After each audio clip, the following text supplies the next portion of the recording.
Hello guys! Magandang hapon sa inyong lahat. I am Chin Rodriguez from Masagari Channel, a faith healer, also a trader. So ngayong hapon na to, tingnan natin ano kayong gusto sabihin ng ating mga gabay. Etong reading na to ay urgent pasilip, no? Para sa Treseng Judas, no? Alamin natin, hagilapin natin maaaring masagap natin sa energy niya. Ano ang maaaring posibleng mangyari sa hinaharap nila? So guys, alam natin, no? Angels Spirit, let's give many information po. Tuklasin at bulabugin natin. Let's watch this. And of course, don't forget to like and subscribe our channel and hit notification bell for more videos update. Maraming salamat sa mga walang sawa pag-support sa aking channel. Lalo-lalo na ang dirigiskip ng ads sa way pagpalain kayo ng Diyos at may kapal siksik-liglig nag-uumapaw na biyayang manubalik sa inyo. So let's see guys, what is the messages, advices, no? Para sa Treseng Judas, let's watch this. For 13, for 13 Iscariote ba tawag doon? Let's see. And there's an Ace of Cups. Oh, in reverse, there's something na parang very greedy. Na very possessed sa isang situation or sa isang bagay, no? Na parang gustong-gusto, no? Na parang baliw na baliw sa eksena. Right? Let's see additional messages. And of course, there's the King of Cups. Very devoted and supportive. Na meron daw ditong very devoted daw, no? Sa kanyang situations, na may lalaki na agad, no? Additional messages. And represent with the Ace of Swords. Now, there's a mental clarity. Now, there's something na victory. Mayroong bagay na maaaring magbigay liwanag, magbigay, no, ng kaliwanagan sa sitwasyon at magbigay tagumpay sa eksena na to. Ano yung bagay na yun, guys? And there's a Four of Swords, something fear and doubt. So, mayroon ng takot at pangamba. No, and of course, some of them ay maaaring nagkakaroon na rin ng sleepless nights. No, mayroong pangamba dito. Additional messages. And there's a Two of Pentacles, no, with a balance. No, parang pipilitin paikutin tong eksena na to. Nakita niyo yan? No, parang sinasabi dito manatiling balance sila. No, kailangan nilang mas maging balance, no, sa kanilang posisyon, sa kanilang sitwasyon. Dahil, kumbaga pag hindi sila naging balance dito, hindi magiging maganda ang eksena nila. No, there's something na parang susubukan dito. Parang may alon dito sa likod, diba? No, parang tinitest sila, no, na para tignan, no, ang kanilang loyalty sa kanilang ginagawa or sa kanilang posisyon. And of course, there's something Ace of Wands. So there's something a plan. So may plano, no, meron ditong plano, no, na maaaring may sakatupan o kailangan gawin or dapat gawin. No, what is the Ace of Cups and Reverse? Now, let's see guys. There's something guys with the Death card. Now, matatapos na ang pagiging obsessed and possessed sa isang sitwasyon, sa isang eksena, sa isang posisyon. No, tatapusin na raw. There's a Death card. Now, there's an ending and a new beginning. So, maaring may mga bagay na maaring matapos at maaring may mga bagay na maaring magsimula. So, tatapusin na ang kahibangan. What is the King of Cups? Ano itong devoted na to? There's something another one. So, there's something perseverance. Talaga nagtsatsaga siya. Na itong lalaki na to, na nagtsatsaga siya sa ginagawa niya. Na talagang, kumbaga, meron siyang ipinipilit na, kumbaga, ilaban, ganon. No? Meron siyang parang pilit na hinihintay. Ano yun? What is the Ace of Swords? There's the Full card. No, maaring magbigay ng liwanag dito with a full card na maaring meron dito pinagkakatiwalaan. Or there's something a leap of faith, no, maaring nagtitiwala, no, sa isang tao. No, parang there's something a dog, no, there's a dog, no. Talagang meron ako dito na sense parang meron ditong tatahol ng tatahol. Ay, sino yung tatahol ng tatahol? Nakita niya kasi may nakita kang dog, guys. No? Now, there's the Four of Swords. Represent what? Represent with lovers. Meron daw dito, guys, no, mag-asawa. No? Maaring right now, maaring nai-stress na. No? Dahil I feel something, natatakot na. No? Sa eksena na to. What is the Two Pentacles? So, represent with the Knight of Pentacles. Now, there is a potential for abundance. Now, may potential para maging malago. Pero parang meron ditong bagay na paiikutin sa eksena. Kailangan nilang maging balance eh. Kung gusto maging malago ang kanilang posisyon, at kumbaga, kung talagang intention nila maging malago, so kailangan nila maging balance, no? At kumbaga, gawin ng tama, no? Ano man na ayon sa kanilang mga posisyon or pinangahawakan, no? There is something with with justice. There is a one. So, there's a plan with the justice. So, ang plano talaga nila, no, is, kumbaga, may plano sila about sa justice. So, meron ditong may konektado about sa justice or maaring, kumbaga, pinaplano nila na hawakan ng hustisya, ganon. Or panghawakan yung, kumbaga, katarungan, something like that. No? Parang, kumbaga, i-manipulate, no? Or something, a plan, no, na maaaring magbukas dito with the justice. What is the Ace of Cups in reverse with the Death card? Once again, guys, ito ay pawang gabay lamang, ha? Pwede mangyari, pwede hindi mangyari. No, gabay lamang po ito. Uulitin ko, gabay nga ni, ha? Baka marami na naman siya mag-talk, no? And there's a judgment for something, a wake-up call. May paalala dito, ay! So, meron daw dito, guys, no, para meron ditong pinagtatakpan. No, the Ace of Cups, nakita niyo yan, nakita niyo yung palad na nakataob, na parang meron siyang tinatakpan, no, na death card, na meron ditong about sa death, no, meron about sa mga nasyegi or nasyeging tao, na ngayon ay mabubulgar, mabubulabog, and there's something connected sila. So, ibig sabihin, konektado tong 13 Judas na to sa isang taong nasyegi. Ay! So, para na pagtatagpi-tagpi na, no? Let's see what is the King of Cups because the Nine of Wands. Represent with the Two of Cups. Na may partnership daw dito. May lalaki daw dito na nakikipag-partnership. No? Kumbagang, talagang inaano niya na makipag-negotiate. Negotiate. No? Nakakabulol. Now, let's see what is the Ace of Swords because the Fool card. Represent, guys, with a Page of Cups. Now, there's something in intuition na meron ditong something fishy. No, na malansang isda na maaaring umalingasaw na. No, na maaaring makakaramdam ng kaba, kutob, pangamba. No, dahil dito, na maaaring lumiwanag at lilinaw. No, dahil magkakaroon ng bagong eksena. No, mali sila na pinagkatiwalaan. Sino yung tao na yun, guys? Let's see what is the Four of Swords because the Lovers. There's a Ten of Cups. Ay, meron dito about sa family. No, meron daw ditong meron daw ditong isang family na maaring related dito yung mag-asawa. No, sa isang pamilya, no, isang pamilya na maaring related tong mag-asawa na to, at there's something the Four of Swords na very stressed right now, no? Or maaring ma-stress. What is the Two of Pentacles because the Nine of Pentacles? And there's something a high priestess may hidden agenda, and there's any hidden enemies. So, merong bagay dito na maaaring mabulabog, no, na maaaring malantad dahil, kumbaga meron, I feel something na merong, kumbaga nagbibigay ng information, no, na may kaugnayan about sa pera, no, guys. There's a potential, parang, I feel something may binayaran dito, no, na malaki, no, para paikutin yung eksena, guys. Na may hidden agenda. Nakita niyo yan, guys, oh. Ito na naman tayo. Diba? Ang pinaka-hidden agenda dito, itong tao na to. Yung dalawang, na yan. No, maaring nabayaran sila. No, para paikutin yung eksena. Kaya pala walang development. Kaya pala walang changes. Walang pagkilos, walang paggalaw. So, talagang wala silang tutumbukin. No, lalo-lalo na kung nauugnay at maaring na kumukonekta sa tatlong Judas. Sa 13 Judas, no? What is the additional messages? And of course, there's something with the Devil card. Sabi ko na nga ba? The Devil and the Justice card with the Ace of Wands. May plano sila. No, na parang, kumbaga, ibasura, no?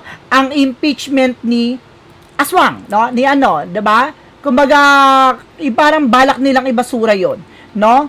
Ang impeachment ni BP Sara doon, no? Parang gusto nila ibasurin. Nakita niyo yan? Diba the Devil card? Hindi ako nakita niyo. The Devil with the Justice, no? The Justice and the Ace of Wands, something a plan. Ace of Wands, something a plan, project. No?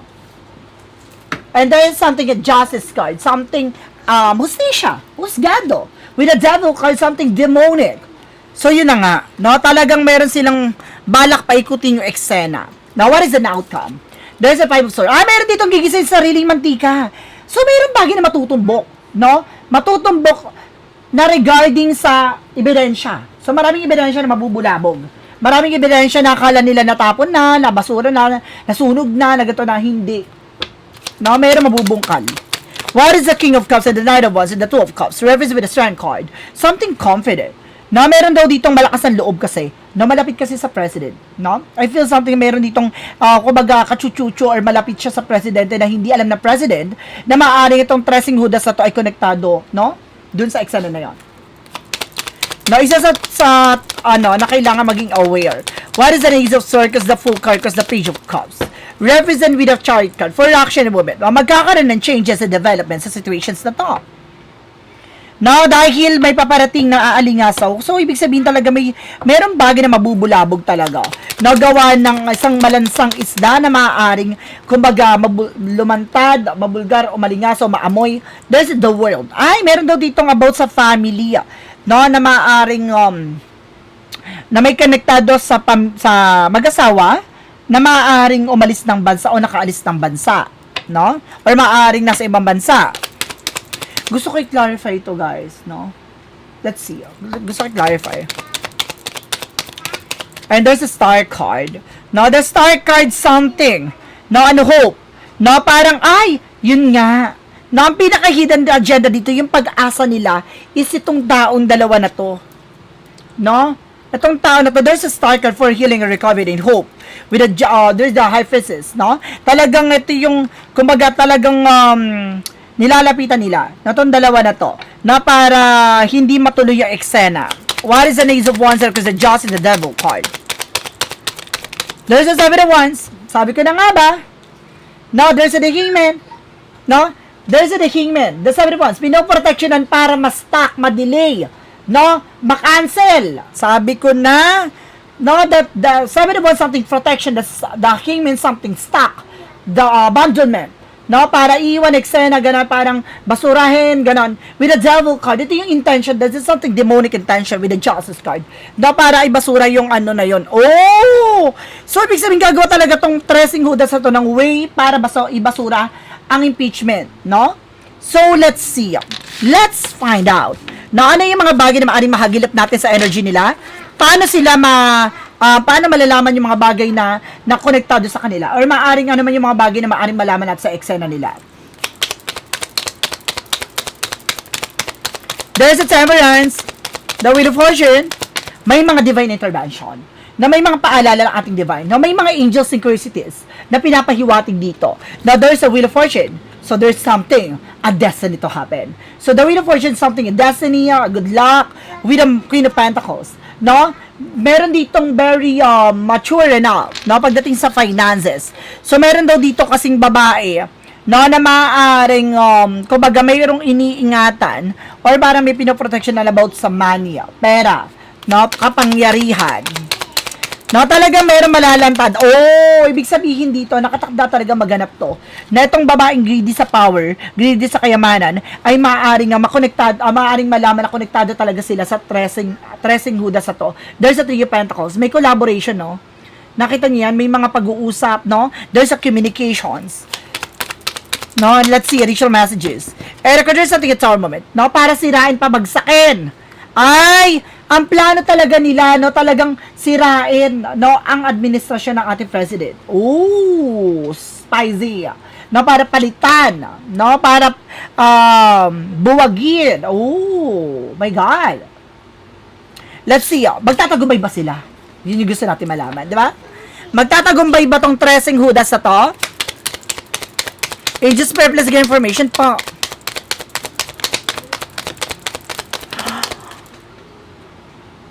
Ulala. There's a Five of Pentacles. Now, there's a financial loss, a financial crisis.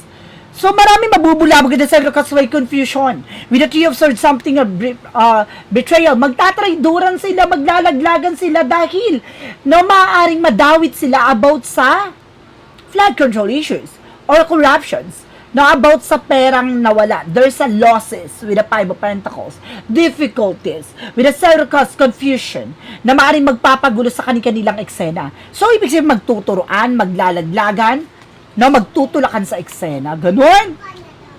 Oh, so hindi sila magtatagumpay. So, let's see. Ano yung mga bagay na maaaring pasilip natin sa posibleng mangyari sa 13 na hudas?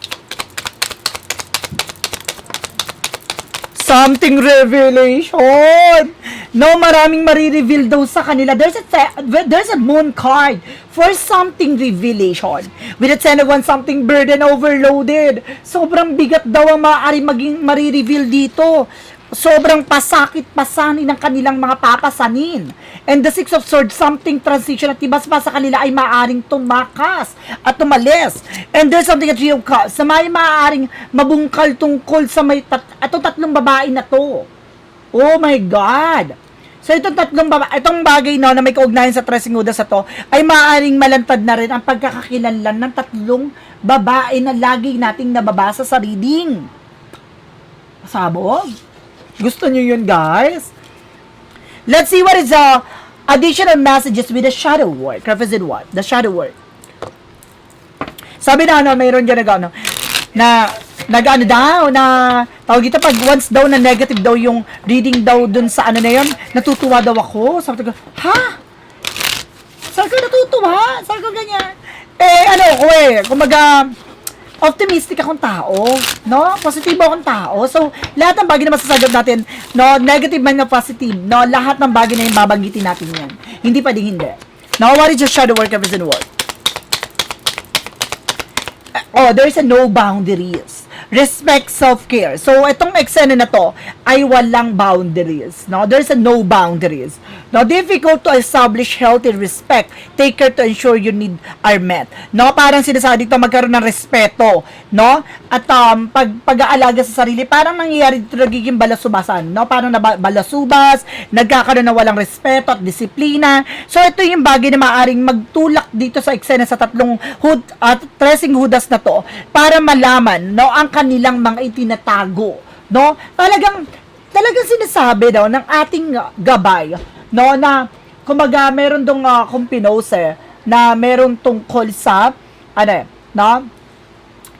let chaos turbulence their spirit, hayaan daw ang pagkasira ng isang bagay, ang kumaga ang mag-aano sa kanilang mga espiritu, ang magbibigay ng kaguluhan sa kanilang espiritu. Ibig sabihin dito, para mawawala sila sa katinuan, parang, kumbaga sila mismo ang madudulas sa kanilang bibig. So, ibig sabihin dito, sinasaniban na sila ng mga demonic. So, talagang pinapakita, ang kanilang magawa ay bumabase, sa kanilang mga salita. So, ibig sabihin dito, ano man yung kanilang sinasabi, kanya lang gagawin, ay talagang magtutugma.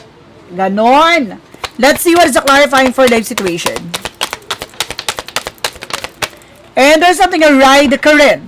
Embrace change, flow with the rhythm, and the release of resistant answer unfold in the dance of transition. May malaking pagbabago na kailangan tanggapin.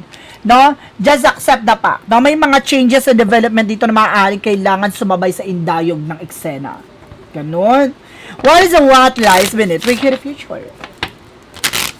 May reading tayo guys regarding kay PBBM, pasilip with the urgent pasilip kay PBBM, kay John Vic Remulla, urgent pasilip din, silipin din natin si, tayo, mag-special pasilip tayo kay kay,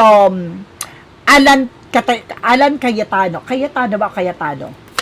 What lies beneath we hear the future?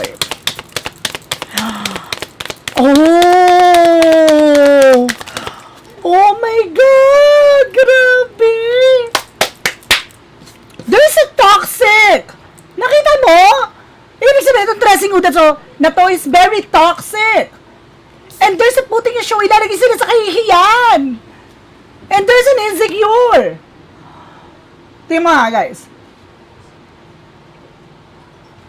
ano natin, ayusin natin para mayroon naman ako facial reactions, diba? Para pasabog.